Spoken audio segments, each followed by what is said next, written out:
thing though you just said.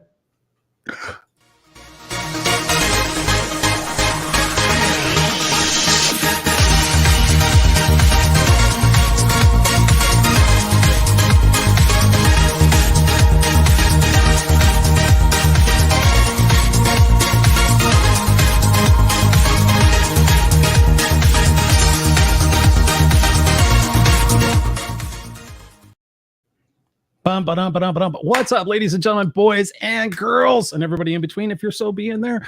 It's Friday night, 5 p.m. Pacific Standard Time, and you are at your place for the Unfiltered experience, the place where we get you to expand your horizons, think about your confidence and your clarity and everything else a little bit differently, and have a kick-ass time.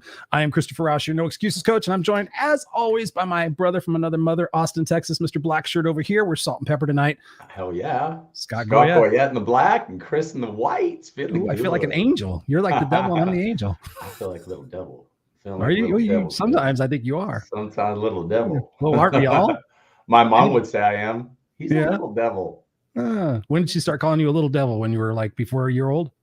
Pretty sure I wasn't even conceived yet. I think she's just like, I can just tell. Tell.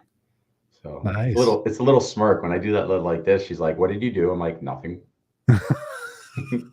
Jackson has that smirk too. I'm like, "What are you thinking right now?" He's like,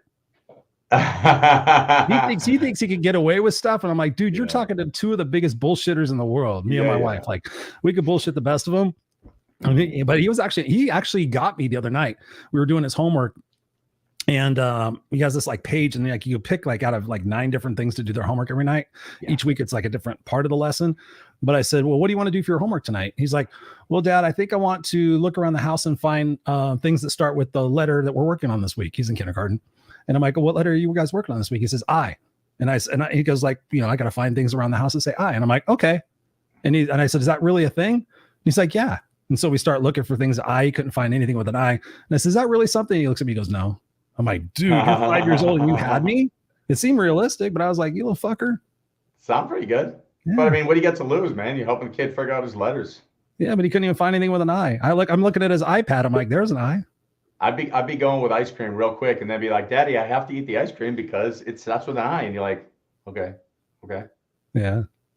Right. Why? There's somebody in a car driving right now who thinks he's going to come on this show. I see him laughing in the backstage. While he's driving. Yeah, while he's driving.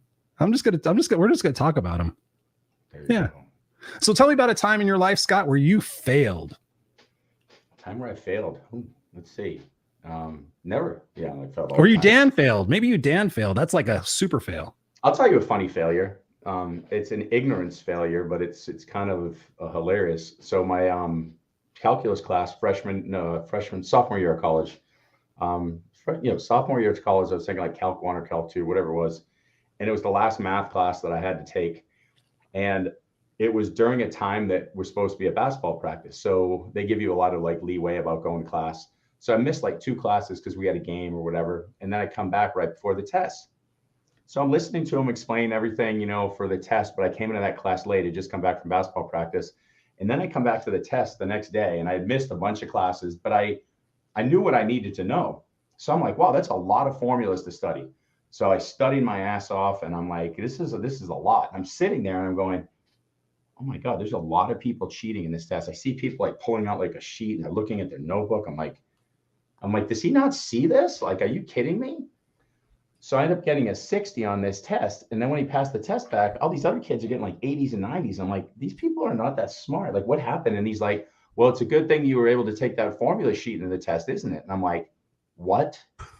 I literally memorized like 50 formulas and didn't do that well. So I got a 60 on the test. Not quite a fail, a D. And I was allowed to take a formula. I just thought the whole class was cheating. And he ended up working with me because I was like, hey, I missed that part. He's like, he worked with me. I think I still got like a C or a B in the class. It was I didn't do that well, but I was really upset because I'm like, I got a 60 in this. And then I realized I failed myself by not knowing I could bring a 2-sided cheat sheet with all the formulas, didn't even know it. So from then on there, I asked questions every time.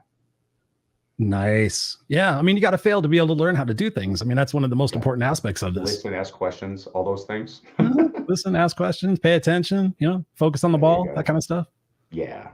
Yeah. Hoops was more important back then. That's all I cared about. So yeah. You played hoops this week? I just played 2 minutes ago. Remember, I pulled my hamstring. Did you see that picture? I saw that picture. You were like black and blue. Well, that's healed up, and I was told don't play basketball for a few months. So what did I do? I just played for like 2 hours, and I'm a 2-year-old, 51-year-old. So, yeah. Nice.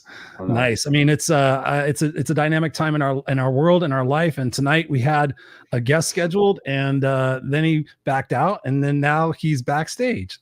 The guy can't make up his mind what he wants to do. I don't know, Chris. I think I might make him sweat. I don't know. I can see his face. He's like, yeah, he's sweating. What's up, Ronald Krieger in the house? He says, hi, Chris and Scott. We're busy, but we'll watch a replay. Have a great show. Thank you, buddy. Appreciate you. We got Robert in the house. This is hey from the car, Christopher and Scott. He says, I was upset because I didn't understand what algebra was for despite A+ grade in grade 13. Grade 13? It's like a bonus grade. I was like, still hanging out. I don't even know what the hell that means. I like it. Bonus grade. So I guess we'll keep shifting gears tonight, ladies and gentlemen. I'm gonna chew in Dan's ear. So yeah, we'll go with it. So we appreciate you guys being here, whether you're live or on the replay. Of course, your questions and your comments are always appreciated here on the show, and engage with us. And tonight we're going to be talking about, we have a special guest. He's a little bit limited in his capacity of what he can share with us today, because he's had a little bit of a scheduling challenge, but let's welcome to the show, Mr. Dan Faill. What's up, Dan? Hi, brother. What's happening, y'all? I thought we weren't doing this. I also thought we weren't doing it. And then, so in the game of life, not the actual board game, but the actual one, you just kind of have to fly by the seat of your pants a lot. And when kids' field trips are supposed to drop off at 4, and then gets pushed back to 4:30, and then gets pushed back to 5, and then at 4:50 you get an email saying, hey, by the way, they're an hour and a half away and the bus broke down. Oh, wow. I'm not sure when we're actually getting the kids. So my son and I are just chilling in the car, and I was like, I will try to come in and see if you guys were welcoming enough to have me. So we'll see. Sure. I mean, that's what the show's about. It's the unfiltered experience, and shit happens in life, things happen, and we continue to roll with it, and we figure out what to do, and we never stop. Yeah. So I appreciate that about you. I mean, that's what we do. We just show up and we continue to figure it out. I mean, somebody was asking me the other day, like, what makes you unstoppable? And I'm like, the fact that I just continue to go whether I want to or not. Whether I feel like it or not, I just continue to put one foot in front of the other, figure it out as I go. Nothing's ever going to be perfect. And if I sit there and think about things being perfect, and I think about, oh, it's got to be this outcome and everything else, I'm going to get mired in all that shit, and I'm not going to ever produce or do anything. And on my end, I end up overthinking, right? Yeah. Or I'm thinking way too much, and I'm like, well, what about this? What about this? And so it's like, no, or we just go with it and just see where it happens. Yeah. There you go. That's what we are. What's an interesting point about that unstoppable thing is, as I get older, people start calling you at the gym, you're the old guy, and they all have a story about an old guy at their gym. And so this guy from New Orleans was talking about this old guy who's like 65, 70, he's been playing forever, and he still plays well. This guy from New York's talking about, they're all telling me about the old guy. Every single guy says the exact same thing. Just don't stop playing. Mm-hmm. They say the second you stop playing, then something happens and you never come back. They say, just do not stop playing. Keep moving forward. Dory from Nemo, keep swimming. I mean, the best advice I think you can give any human being is to keep on moving. Whatever you love, keep doing it. If somebody says take a break, bullshit. Keep doing it. Yeah. Because once you quit, there's this hesitation, and that's where the game seems to end. So. It's true. It's true. One of the things I learned from reading, I used to be a consummate reader of Men's Health magazine. And in there, one of the times it was talking about, I was in my 20s or 30s, and this older gentleman who wrote the article was talking about when you get to be older as a man, he goes, one of the first things you start to lose is your hand strength. And he goes, if you lose your hand strength, then you stop wanting to do other things. You stop going in the garden, you stop going in the garage. And then as slowly, progressively, you just get weaker and weaker and weaker. So he said, one of the number one things you could do, being a man especially, is keep that hand strength. And doing that to be able to continue doing stuff. So I think that's important. I mean, whether you feel like it or not, you got to just keep continuing to go. So Mr. Dan Faill, tell us about how you are unstoppable, because I know you've had many, many challenges in your life. I see that you continually to pivot, and you always keep a positive attitude about shit. So talk to us about that. I mean, I think, right, the patterns that we get ourselves into, talking about you just got to keep going and got to keep pushing. It's fascinating because there's so many patterns in our lives that we get comfortable with. And I think that comfortable and complacency is actually what can stop us from being more unstoppable, right? Yeah. Because it's like, oh, well, it's Friday, and so a new episode of whatever is going to drop today. So rather than like going out, I'm just going to stay in and just do this. And then you stop getting invited to go to things. And so finding those ways that we can become unstoppable are important. I think on my end, like 5 years ago, I was in a full-time job. You know, I was about to say I loved it. I didn't love it. It wasn't that I didn't love the job. It's that my boss and I didn't see eye to eye, because I'm of the opinion that you work so that you can live your life, not the other way around. And they didn't see it that way. And so I got a good opportunity, but it meant leaving a full-time job, which meant leaving insurance, which meant leaving the security of paychecks, and then going and like, hey, we've got this great 3-month contract for you. And that in that 3 months, I was like, I could make more in 3 months than I would in this job. But then I got to pay for my insurance. I got to pay for this. I got to pay for that. And so I didn't anticipate it all. But that unstoppable voice was like, this is the opportunity that you have been hoping and wishing for. And if you want to like go, then this is it.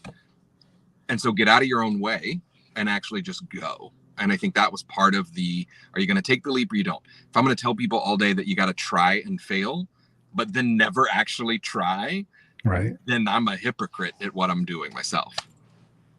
Amen. Nice. And so how do you overcome that when you think about being in those situations and having that integrity and having those values? Is that something you've declared for yourself? Like, these are my values and this is where I'm willing not to compromise on my own integrity? Yeah, I do. And I think part of that also comes with age, right? And so part of that is I mean, we all have that one uncle or grandpa or whomever at Thanksgiving who's just going to say whatever he wants and not care at all. Yeah. Because he just doesn't care anymore. She doesn't care anymore. And so I think on my end, the older I've gotten, the more that I've been able to stand in who I am, but only because I'm figuring out who I am. And I think that that's an evolving experience that we can continue to do. And so like what has served me the best is not necessarily a mantra, but is more of a, almost like a mindset of like, it can work out if I want it to work out. Like it can happen for me if I want it to happen for me. And if I'm willing to put in the work. And I've realized there's a couple of times in my life, I wanted something, thought I wanted something, try it. And it's like, no, I really don't want to do that. A little too much work. Yeah, or like it's not what you thought it would be, right? The grass is greener concept really plays through. And so I think finding what works for you or finding what lights you up a little bit more passionately can really help direct you. It's the trust your gut. If something doesn't feel right. So what could you address in that moment? And that gut feeling comes from experience. At least that's my thoughts. Awesome. So when you think about on your life and you think about the different successes and challenges that you had, we titled the show originally, how to fail your way to success based on a pun on your last name, Faill. For people listening to the broadcast, it's Faill. Talk to us about, when have you failed the most and what did you learn out of those experiences? Oh my gosh. When haven't I failed? Right. I mean, I'm divorced, so that's a failure. I changed my major first semester of college from one to the other because I didn't like my professor. That could be considered a failure. I failed tests. I have failed other relationships. I failed myself by not standing in who I thought I wanted to be and just conformed for others. And so I think our lives are made up of hundreds of thousands of failures. Whether we want to talk about them or not is a completely different story. And so I think that ability to finally own that we're not perfect, right? To own that we are perfectly imperfect and to really kind of say like, nope, totally screwed the ball on that one. Like when I keynote, my introduction on my like free to fail keynote is all about like, it's several different failures that I've had in my life. And it's like, well, he did this, but he came in second. So that's a failure because he didn't finish first. But who defines success? What does that look like? And so finding ways for us to reframe how we look at failure really does help you reframe so many aspects of life. And so how are you able to do that when you think about that? Like, are you able to, actually, let's peel the onion back and go, what is a failure? because I have a different mindset about what a failure is these days. Yeah, I think I do too. I think for me, there are times where we might feel like a failure, which is different than a failure, right? Or a failed experiment or a failed whatever. And so those two, to make those distinctions is very important. So like, you know, when a failure happens, it's a part of life. Now, for those who were born, like, you're not born immediately able to walk, right? Like do we fail at that? No, we learn how to figure that out. Yeah. And so there's the whole, like, failures are intentional lessons, right? FAIL, or like whatever that exists. And I hear those and I'm like, yes, that's true. And the whole, like, Einstein didn't create the light bulb immediately, or Edison didn't do the light bulb immediately, right? It was, he learned 100 different ways not to do it. Mm-hmm. Yes, but this is life. Life is that way. Your very first girlfriend, rarely does that work out that's your partner for the rest of your life. Your very first whatever, like, there's so many things that if we allow ourselves to embrace failure in a different way, you realize that it is all around us, and that we can embrace it in such a way and talk about it in such a way that, and that's what I've been able to do, is turn this, not only my last name, but turn these experiences that really do bond us together is in a way that makes us feel like we're not alone, so that we don't feel like a failure in our life. We feel like we are connected through those. Yeah, 100%. And it's funny because I feel like everything you're talking about really is just growth ops. Like 90% of failures are just growth opportunities. Like the first girlfriend, you're not having that girlfriend. It's an intentional growth opportunity. You're literally figuring out, what do I need to look like as a partner? I'm going to make mistakes, not failures. I'm going to screw up, say something stupid. This is not what I like. This is what I do like. That's why you date. And I feel like so many kids are like, they didn't like me. They didn't ask me to prom. They didn't do this. And I feel like failures, and they take that into their life instead of realizing these are just growth opportunities. What would you tell kids? Because I see a lot of kids being super hard on themselves nowadays because they don't have those one-on-one in-person opportunities. They're seeing stuff from social media. Everything's about a dopamine hit. So everything's a failure that doesn't give you a dopamine hit. What would you talk to, you know, some of the students, whether in the college, high school, middle school, regardless, about these growth ops versus failures? You're muted. We lost your voice on that one. That's on me. That's me. A couple weeks ago, I had my kids, and I was joking. I literally was just joking with my daughter. I'm like, hey, so I noticed you have straight A's except for math. And that's an A minus. And she got so mad, like visceral reaction mad. I don't know if you remember it, buddy, but yeah. And for everybody listening, watching, how old's your daughter? My daughter's 13. So 8th grade, 13. And this isn't even halfway through the year, right? So this isn't even a final or like a, hey, it's a midterm grade. Like, no, this is a third of the way through the year. And she's like, is this going to affect my high school, like, ability to get into high school? And part of me is like, boo boo, you're going to public school. Like, it doesn't matter. But I think part of that is, like, I was giving her a hard time, but she was so hard on herself that within seconds I was like, oh my God, I'm kidding. I love you. I'm kidding. Like, I was raised on the concept that C's get degrees. And so, which is odd because my mom's a nurse. And so that was a weird realization. Yeah, you're like, wait a minute. It's a whole different story. But I think, like, in that moment, I had to ask her, and this is kind of what I tell the students as well, high school students, college students, professionals, like, who defines success? Mm-hmm.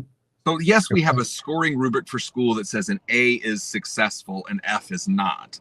But does that mean that if you got an F in something, that you could never, ever, ever do it? No. It's this ability to say, like, you can try a little harder. Some of us, it comes naturally. Some of it doesn't. Mm-hmm. And so, you know, I am not a natural math person, but both of my kids are. So if I'm like, oh, I'm not good at math, you'll never use math. If they're going to hear that and ingrain that, right, then I have limited their success. But we've let society dictate what success means and what failure means. And so if we can almost reclaim what that is and say, like, well, an A minus isn't a failure. An A minus is, I could have studied more. I should have listened to the teacher when they said, hey, get your study guide, right? And like put the stuff down on paper. Like, that's just an opportunity. And so that's that like strategic growth, and a growth mindset really comes from this ability to make meaning of the world. But that means what your world is, not what I think my world should be based off other people's definitions. It's what I want it to be. And I need to then figure that shit out in an effort to really like aim for that.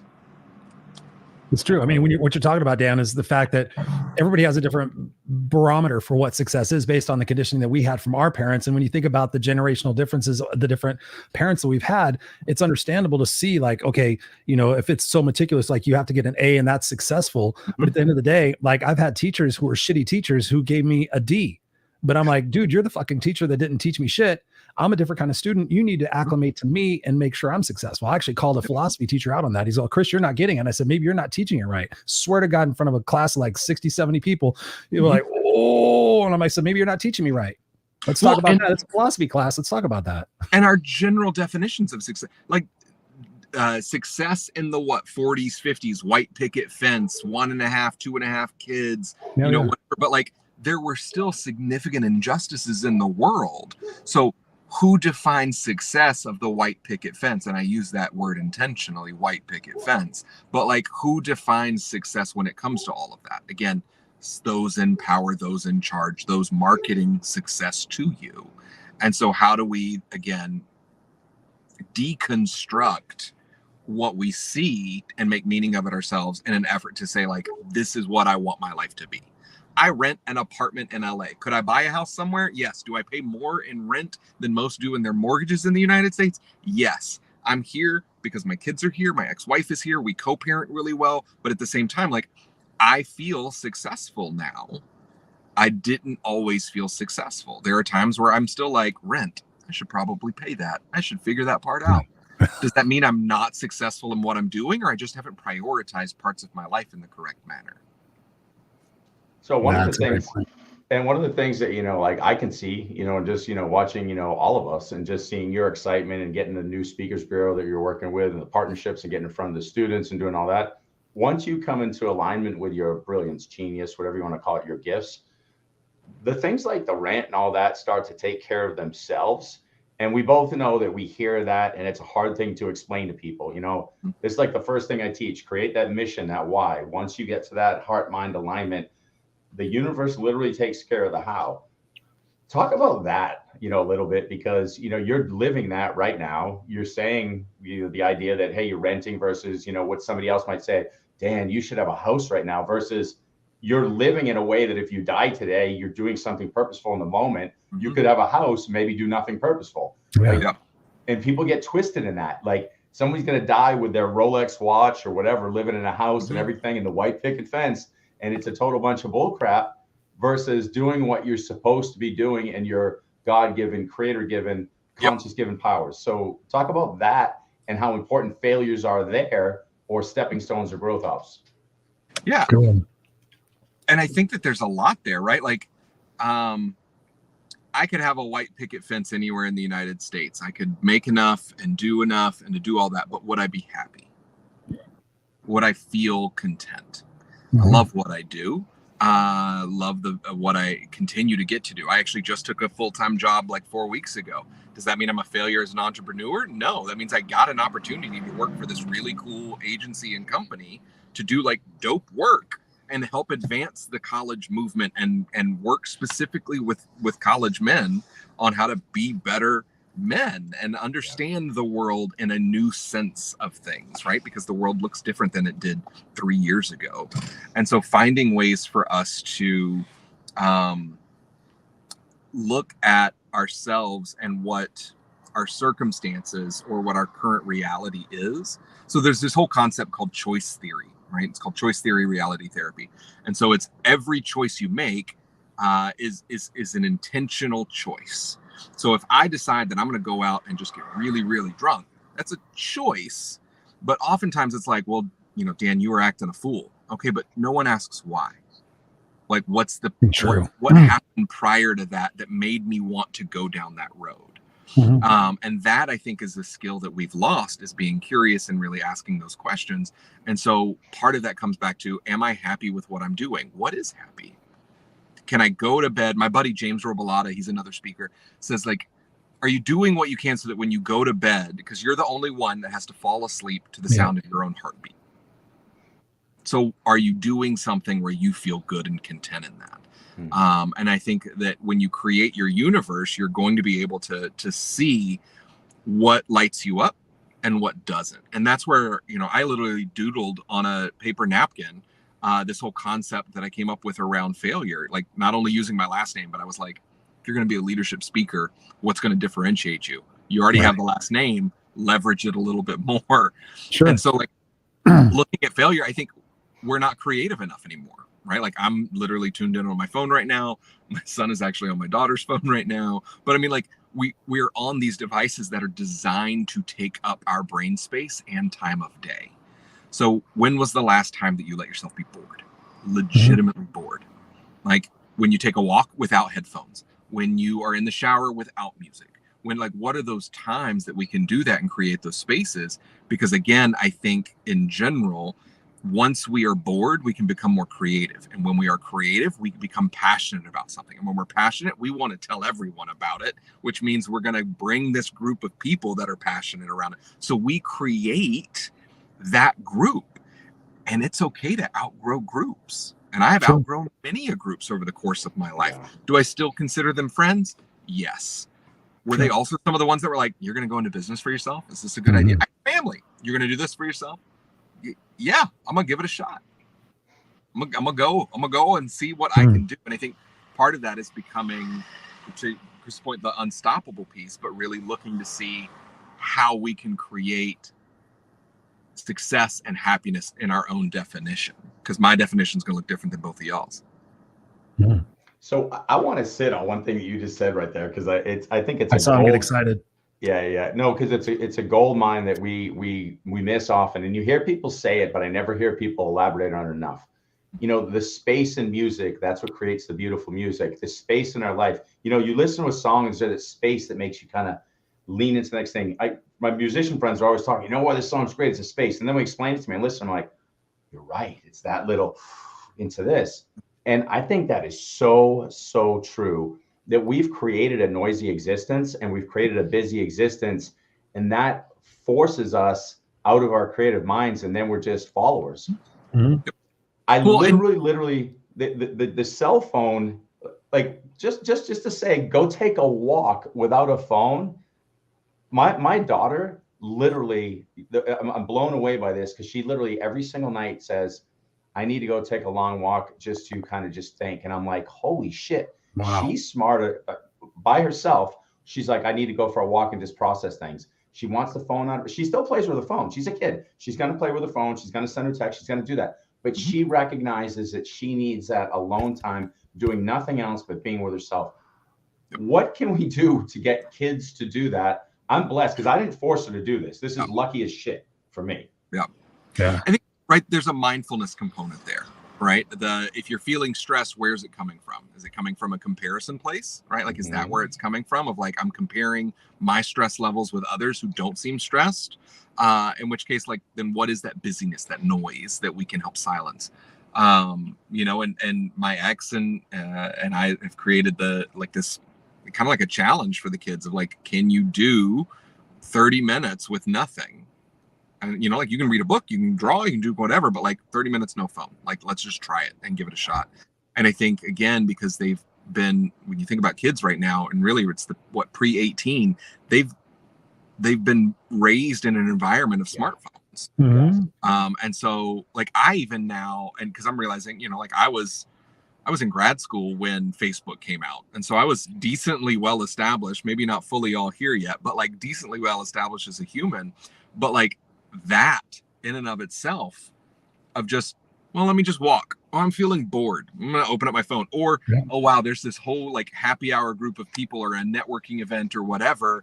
I don't really know anybody. Oh, let me just pretend like I got an email right now and look at my phone, right? Just to feel connected.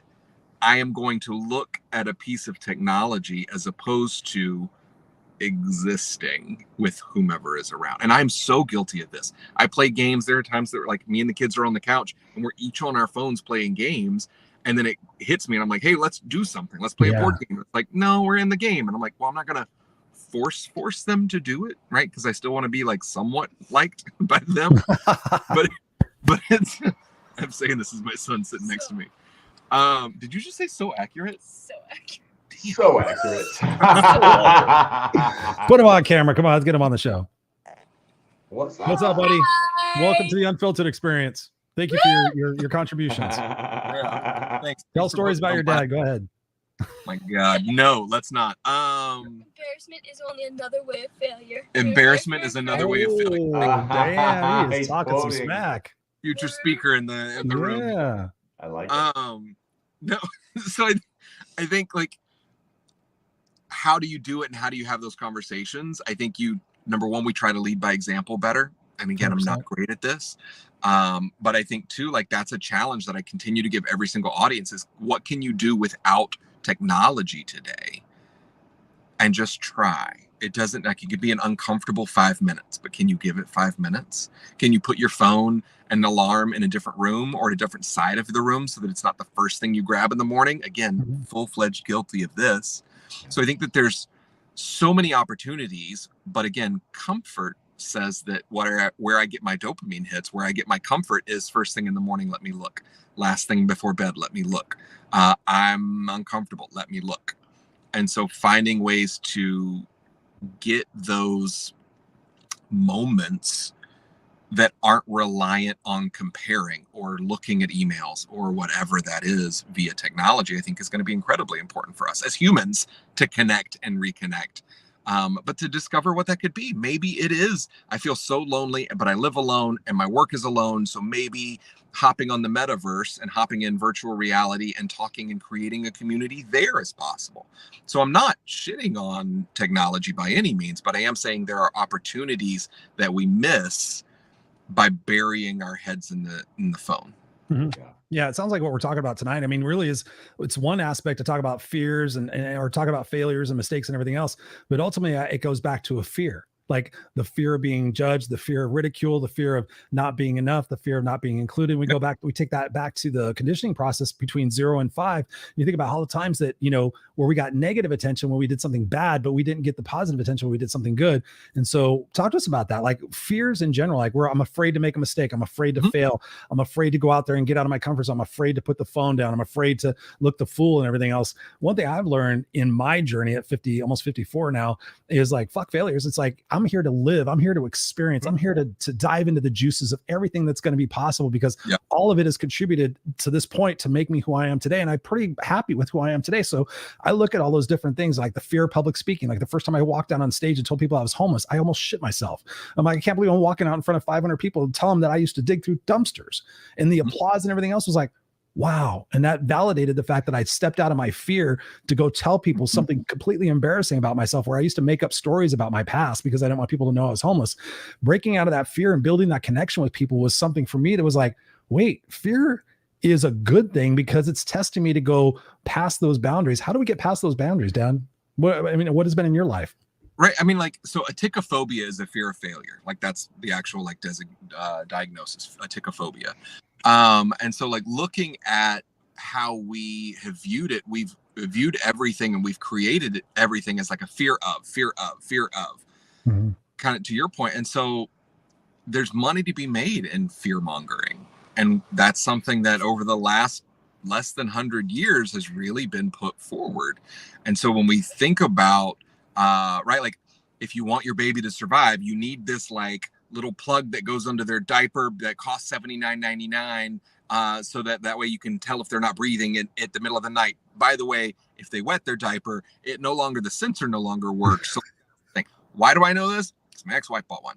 And so like, because it's like, well, you need this to make sure that they're alive. But do you? Yeah. And so again, fear has run our lives so much because we've been told, well, you should be afraid of this. Now, granted, it's ingrained in us as human beings that have the sense of belonging and that we're better in packs. But like, we also knew that like, I should be scared of a saber-toothed tiger. But if there's a group of us, we could take it down.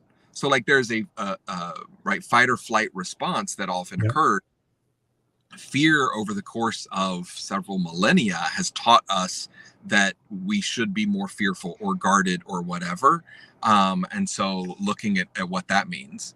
And I now have a fear that all of these parents from pickup know something that I don't know. And I have a feeling the bus broke down in El Monte. Let me come back to this, right? Hold on one second. Let me come back to this. No problem. So yeah, I mean, what Dan's talking about, I think for me, Scott, is like when I think about all the different things that I'm afraid of, afraid of judgment, afraid of not being enough for somebody and not meeting their expectations. I think that's been one of the biggest things for me, is to really like, okay, what is that fear really steeped in? And is it realistic? I mean, what about your fear, Scott? I mean, what's been a big fear in your life that you went, okay, that really wasn't a fear. That was some sort of preconceived notion based on the conditioning of me as a kid. Oh, dude, that's such a beautiful question, because I can't speak from anybody else's mind, but the more people I talk to, and I'd say it's past anecdotal because it's, we talk to a lot of people, I think it's almost like a random sampling. But most men, I feel like we're not enough, and we hide behind these big guys, whatever it is. I mean, dude, do I really want to be a good athlete, or is it just like some label that I can hide behind and just say I'm a good athlete or a basketball player or a football player? I love the games. I really do. And now I know that, but I think it started just so I could hide behind something. I think I wanted to be a good athlete because girls liked athletes. Yeah. And then I could sit here and be like, walk around like you're special. Now I actually love the games, but it was just bullshit because I'm not enough. And then you're like, am I cool enough? Are you a good kisser? Are you good at this? All the bullshit we went through. And it really is true. You're afraid, like, am I okay? Am I okay? Mm-hmm. And, to Dan's point, when he was talking about like the evolution of like, who am I? You get to a point, you just realize I'm a beautiful, perfect spirit navigating this human existence with tons of flaws to work through, and just enjoy this experience. And it's both exhausting and beautiful at the same time. And I love the fact that we're redefining failure and talking about growth ops and all that, because it's all real. And I can't speak for a woman, but when I listen to a woman's, fears, much the same. The men want this and want this and want this, and they're afraid of, am I good enough? Am I doing it right? Am I going to have a husband? Am I going to have a kid on time? Am I going to have the family? And half of them don't even want families. So we're all stuck in this bullshit that we didn't even sign up for. Yeah. And so I'll nerd out real quick, and sorry about that. Thank you for that patience. It's not, you're handling it. It's all the things, right? It's live. So I know, edit it out. Just kidding. Nope. But my son and I actually just finished watching the series or season finale of She-Hulk on Disney. And but what's funny about it is that when she gets her powers, it's like episode 1. Spoiler alert for those that haven't seen it yet. But she gets her powers, and she's able to effortlessly change from She-Hulk to Jen Waters, right? Human form She-Hulk, and like back and forth. Meanwhile, Bruce Banner, the Hulk, is trying to like train her and breaks out this like 7-inch binder of like, here's the things you need to master in order to try to figure out what you're supposed to be and how to not just be like angry, And she goes on this like miniature tirade of like, have you ever had to walk alone at night and worry about it? Have you ever had to do that? And so she literally goes into this larger diatribe, and I'm like, yes, like, teaching kids. Like, I literally live in a perpetual state of anger or fear and like have to regulate it. And so he just sits there and is like, all right, I need more therapy, right? He's like it's one of those like, wow, okay. Because again, we men think that we have to do it all and this is the right path and the only path. My way is a way, it's not the way. And so knowing that we can each have our own path of whatever that path wants to look like, right? It's the whole like Robert Frost, right? 2 paths divergent or wood. Which one will you take? Now, part of that poem has been misconstrued, but part of that is, will you try? And kind of what failure is an attempt, and it didn't succeed, but will you, in essence, persevere? Will you be resilient, and will you give it another shot? So by taking a full-time job, am I a failure as an entrepreneur? No, I'm still doing my hustle and speaking, but like, that's my path. And I'm okay that my path doesn't mean that I'm going to be an overnight success, Chris. It doesn't mean that I'm going to be right. Like to move forward of like, what is this all going to happen? I'm going to define it, and I'm okay with it. And I don't know the exact end destination. And that's beautiful. I'm okay with that. That is what to your point, Dan, that's a beautiful like jumping off point, because that's something that I've been challenged with over the last couple of years, especially since leaving corporate. Scott and I have had this conversation many times here on the show, is that vulnerability of wanting to control the outcome because of that appearance. If you're successful, right? Chris left the corporate job making really great money. Is he successful? I know there are people, there's probably about 5 people out there. I know for sure at least 5 people who are watching me all the time on social media to see if I ever go back to a job. And I know there's 2 people especially who are very critical of it. Like, oh, are you making money yet, Chris? I'm like, I don't care. I'm enjoying the fuck out of my life. Money, ego, fame, titles, windows, prestige, all that shit does not matter. It does not matter. At the end of the day, if I die 2 minutes from now, I would much rather say I am broke and I am fucking having a great time with my family and I'm impacting people and I'm living my life's purpose. At the end of the day, it doesn't matter what other people think. It's a matter of what we think. Like you said, to your point, when we lay our head down on the pillow, I think about that every night. I think, did I fulfill my intentions this morning? Because when I wake up in the morning, it's all about gratitude before my eyes open every single day. And then I set the intention for the day. And when I go to sleep at night, I say out loud what I'm grateful for, like this conversation tonight or other things. I always say out loud, like, oh, I'm grateful for this. I had a couple of cool things happen yesterday. And just for like really that integrity of who we are here to embrace this journey and to really dive deep into that and not just be here superficially, because at the end of the day, we've talked about the 5 regrets of the dying.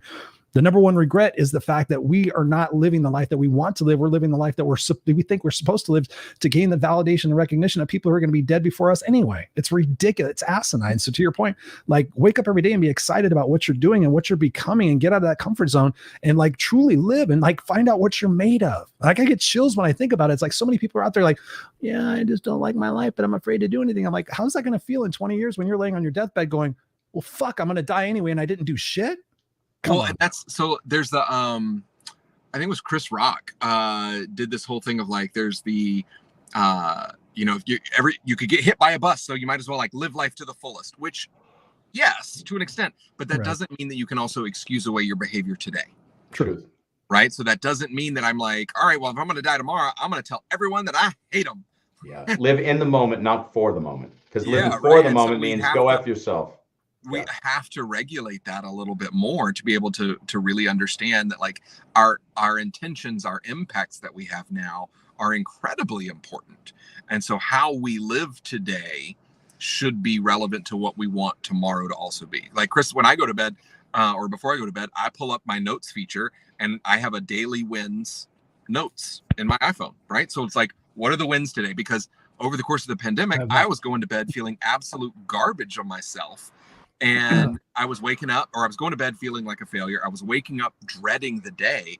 Yeah. And then when I finally shifted and reframed to like, today was a good day. I caught up with a friend. I did this. I answered 2 emails. I didn't hit the snooze button, right? Like a little win is still a win. It's still spelled the exact same damn way.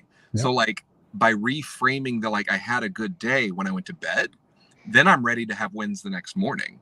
Mm-hmm. And that just little tiny shift can really kind of help us understand that a failure is not a setback. A failure is just a way to like, now I know that that's not going to work right now. That doesn't mean it'll never work that way at some point, but it means right now that's not the way that it should happen, either for me, to me, whatever. It's true. That's true. Hooked on Humanity says, Nellie's in the house. She goes, that's right. Our hearts must be in the right place in all things, or we continue to spiral downward. I think about that. I think about the bigger picture that we're talking about tonight is like, what's our vision? What's our vision for who we're becoming at this particular point in our journey? And we think about, in our earlier years, it's all about, validation, significance, get the stereotypical, go to college, have a family, buy a house, have a mortgage, and retire and enjoy your life. That bullshit doesn't even matter. But I think really when we have something that we set our sights on, like to say, hey, listen, for me personally, you guys know I've talked about my eulogy. Like every single day I'm living that eulogy, because if I die today, I want this, if this is the last thing that anybody ever sees, like Chris was living his purpose 100%. And that's not always easy. I mean, I've had challenging times in the last couple of weeks, to say the least, but at the end of the day, it's like, as long as we continue to persevere and continue to sit there and say, like Les Brown says, a setback is a setup for a comeback. It's like, if we sit there and have that perspective, like, okay, here's one other different way to not do it. But if it's something that we truly want to aspire to achieve, then we got to sit there, okay, what can I do differently? So many times we go about it the same way, like, I keep doing the fucking same thing and getting the same results. Dr. Wayne Dyer said, when you change the way you look at things, the things you look at change. And I think each one of us, if we want to continue to do something, like, yeah, that's another different way to do it. Like, I may revamp my branding again one day, be like, okay, maybe the no excuses thing, whatever it might be, but to continue to make that impact on what we want to do in our life is so massively important. And I think that, in this conversation tonight, the one thing we could really, provide people is the fact that when we look at life as a point of not being in control and not being manipulative about what the outcome is, but surrendering to what is actually going on for our greater good. And that is fear. I mean, that's vulnerability, like to sit there and say, I'm going to let it go. And whatever God, source, universe wants to happen for me, that's one thing I've been challenged with, and I've been letting it go, but I'm starting to see a little bit of fruits of that. Like, I don't need to control everything. I need to know that everything is happening for me, and everything that's happening right now is preparing me for what's next. What are your guys' thoughts on that?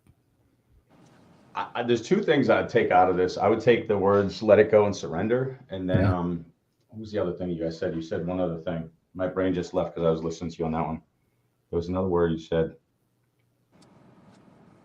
I had one of those 51-year-old moments where my brain just quit. I'm 2 years older than you. So the let it go thing is right on point. No doubt.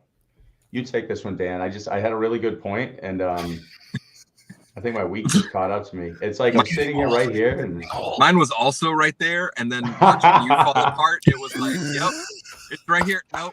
Well, Dan, you and I both. This know is the geriatric version of the Unfiltered experience. We lose our minds. It's not even the geriatric version. You know what it is? It's ADHD as you get older, because as we sit here, we had like 9 amazing thoughts. You're like, I can do a TED talk right now. And then you're like, overwhelmed. And then your brain goes, yep.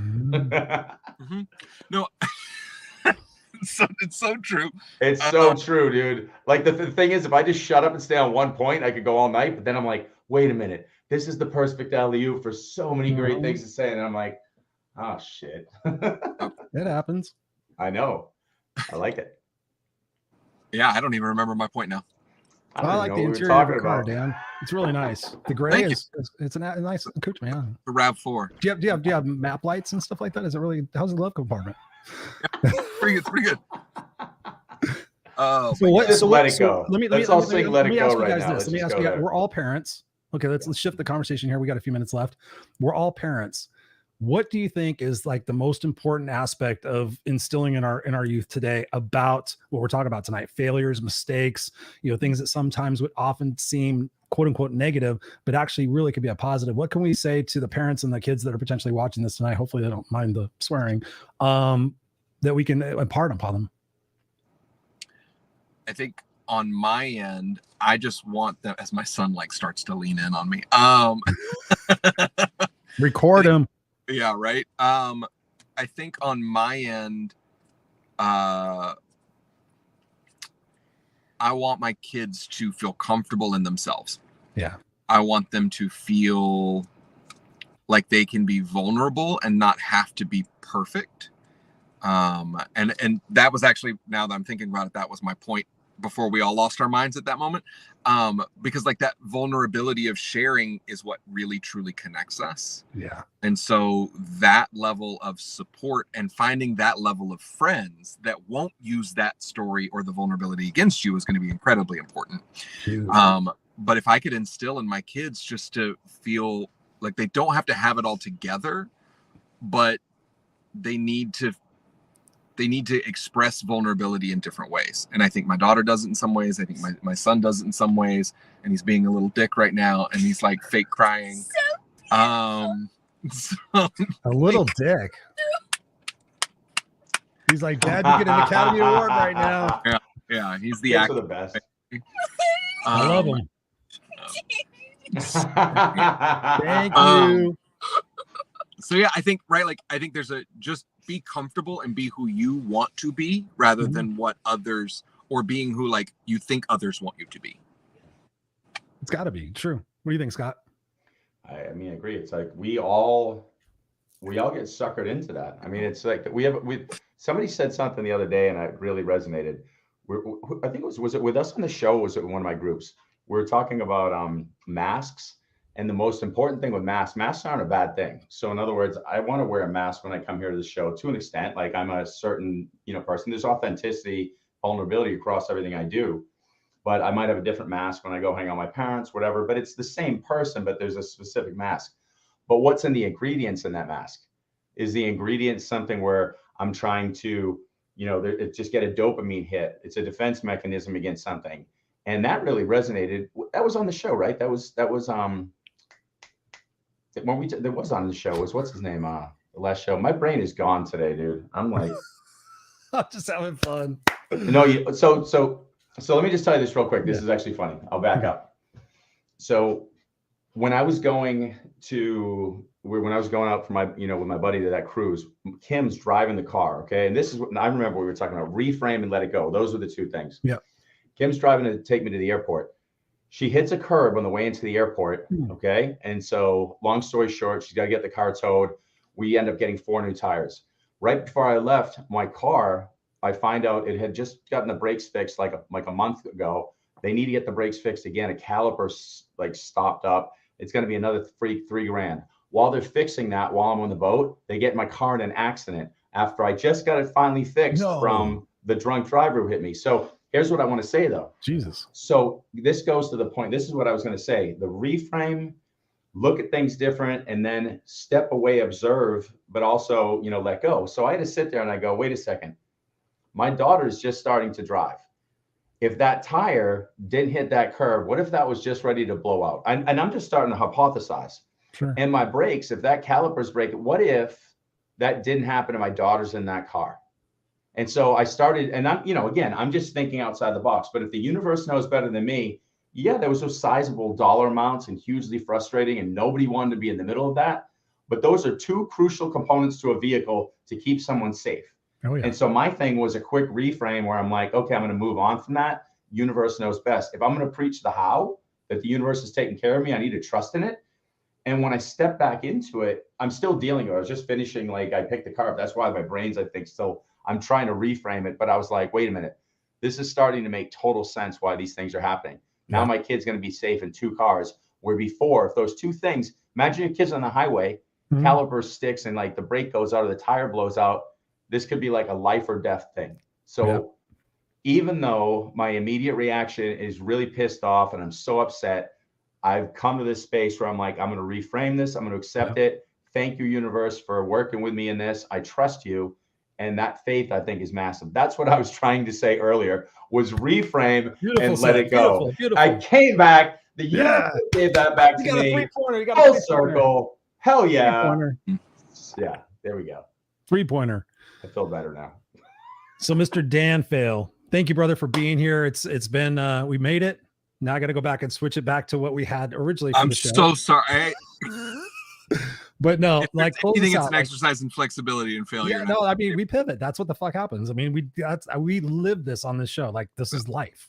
It's okay. It's perfect. That's actually perfect. Like you were saying, Scott, we reframe it, to sit there and say, okay, sometimes when my wife gets stuck behind, she has train karma. We live behind train tracks. And I swear to God, every time, even if I'm driving and she's in the car, we get a fucking train every time. And she gets so mad. She's like, every time fucking, I'm like, what about if the train is stopping us from being in an accident 5 minutes from now? I said, would you be thankful for this fucking train? There was a story. I was in the hospital when I was 10, 11 years old. I got my tonsils out and I had tubes put in my ears. And my mom came up to that. My mom fucking sent me from Anaheim to Pasadena. She put me in a hospital in Pasadena because she had to have this doctor. So it was I don't know, an hour drive from her work to come out and see me. And I was in the hospital 3 or 4 days. So she came out to see me, and I remember this is when we talk about the Hulk. That's funny. We actually watched the Incredible Hulk. It was the 2-part series with Anne Murray, I think, or something like that, where he falls in love and stuff like that. And she stayed there to watch I get chills. She stayed there to watch the second one with me, and she didn't want to. But there was an accident on the freeway, and she told me the next day, she goes, I'm glad I stayed. She goes, but because I think based on the timing, I might have been right at that exact spot. And I remember this at 10, 11 years old, thinking that was perfect divine intervention, her staying, so when we look at those things, we can look at them as a curse or a blessing. I always choose to look at it as a blessing. It's hey, I got 5 minutes right now. There's a train. I can talk to my son. I could put it in park and I could sit there and talk to my son. I can have this opportunity. I can connect with somebody. So what are your thoughts, Dan, to kind of take out this conversation about what can we do to inspire people right now who are struggling? They're frustrated. The world's going to shit. There's chaos everywhere, inflation, the Gen Zs at work, everything's going on in their life, their families. Like, what can we do to inspire people to like see that the adverse things that are happening in their life potentially could actually be positive? I think that there's a significant value in being present. Yeah. Right. And to come back to your point that you just made, so you could put it in park and talk to your son, but how many of us put it in park and hop on the phone? And we do that in our lives in so many capacities. We put our own drive, so to speak, in park because we become comfortable and complacent. So finding ways for us to be present in what we want, thinking about it, articulating it of the like, well, this is what I want. Is what I'm doing getting me that result? In which case, what should, yes, no, change it. And so sometimes it's not as easy as like, just change it. Just leave your job and work for yourself. Like that's a place of privilege that a lot of people have and a lot of people don't. But if we can be present and acknowledge that like, this is where I am, this is where I want to be. And so there's an awareness that comes along with that I think we don't give ourselves enough grace or patience to really truly ask and then ask the question and then have the hard conversations with ourselves or with a therapist to really like unpack that and figure that out. That's a good point. Dan Faill, where can people get a hold of you? Where can they continue the conversation with you, brother? In the car. Yeah. You just call him in his car. Yeah. I'm going to be here. Apparently it's going to be about maybe another 45 minutes to an hour before the bus gets here with the kids. Call him now. Right now. Yeah, no. So what's great about my last name is that not many people have it. And so I am Dan Faill on all social media platforms, Instagram, Twitter, Facebook. Website is danfaill.com. Again, Faill, so 2 L's. So make sure you get that. danfaill.com right there. Ladies and gentlemen, go connect with him. Brother, appreciate you for being here and pivoting and showing that you're a true trooper. I'm going to say that 10 times fast. True trooper. Fucking say that. True trooper. That's worse than she sells seashells by the seashore. But thank you, brother, for being here. I'm going to put you backstage here for a second. If you need to go. But Scott and I will finish out the show. Love you guys. There we go, Scott. So final thoughts, man, on the conversation tonight of failing and mistakes and everything in between. Okay, I'm going to say it correctly this time, Chris. I'm here. Reframe and let it go. There's so many opportunities where you can just look at them in a different perspective and reframe. The last thing someone wants to do when they're dropping you off at the airport is blow out a tire. But when you know your daughter's going to be driving in that same car and we had talked about potentially getting new tires, the universe probably said, you're both here together. That's the perfect time to do it. You're going to go into the airport. This security guard's going to help her get it to a truck and get it taken care of.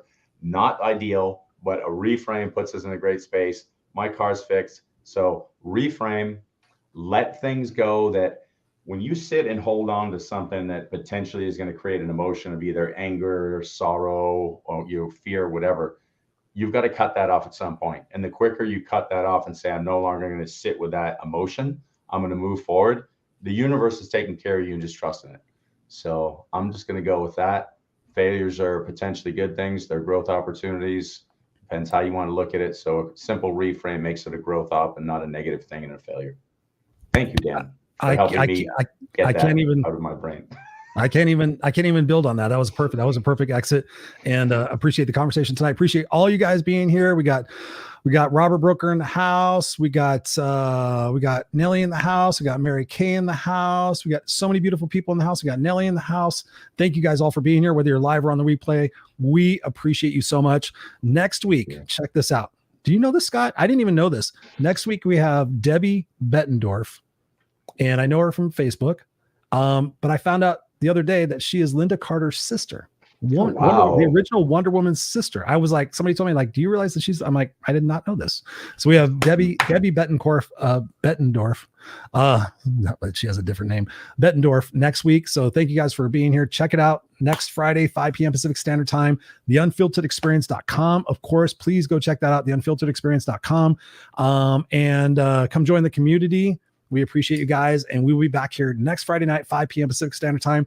Check us out. Let us know what type of topics you want on the show, what type of guests you want on the show. We appreciate you. We appreciate Dan for chiming in. Actually, in truth, honesty, Dan wasn't going to make it. He had a situation with his daughter in the school bus. He says, guys, I can't make it. So we were going to shift the show. And then he decided, like, fuck it, I'm going to show up anyway. So that's what we do. And that's what you do in your life. That's what we all do. We pivot. We don't sit there and hold on to what was supposed to be. We deal with what is. And that's what we want you guys to do, is deal with what is and embrace that shit and sit there and say, okay, what can I do for this? What can I learn from this? How can I grow from this? How can this make me better? As opposed to, why does this keep happening to me? Ladies and gentlemen, you got to focus on the fact that life is happening for you, and these challenges are here to design to give you the tools that you need to be able to grow and prosper and to elevate yourself out of the situation that you're in. If you sit there and continue to be a victim, that's what you're going to continue to get. Again, if I sit there and tell you guys, look around your room and tell me everything that's green. That's green, that's green, that's green, that's green, that's green, that's green, that's green. Okay, tell me what was blue. Chris, you were telling me to look at what's green. Same thing happens in life. You're looking at everything that's going to go wrong. Oh, today's going to be a shitty day. Your reticular activation system is going to go, that's a shitty thing. That's a shitty thing. That's a shitty thing. See, I was right. And then you're going to go tell everybody else, this is a shitty thing. And you're going to get all these people around you. They're going to all complain about their shitty things. You need to get a different perspective. You need to get different people, and you'll have different outcomes. Ladies and gentlemen, the Unfiltered Experience, we love you. We appreciate you. Check us out, www.theunfilteredexperience.com. And we will see you here next time on this broadcast. We love you. Peace. Love you.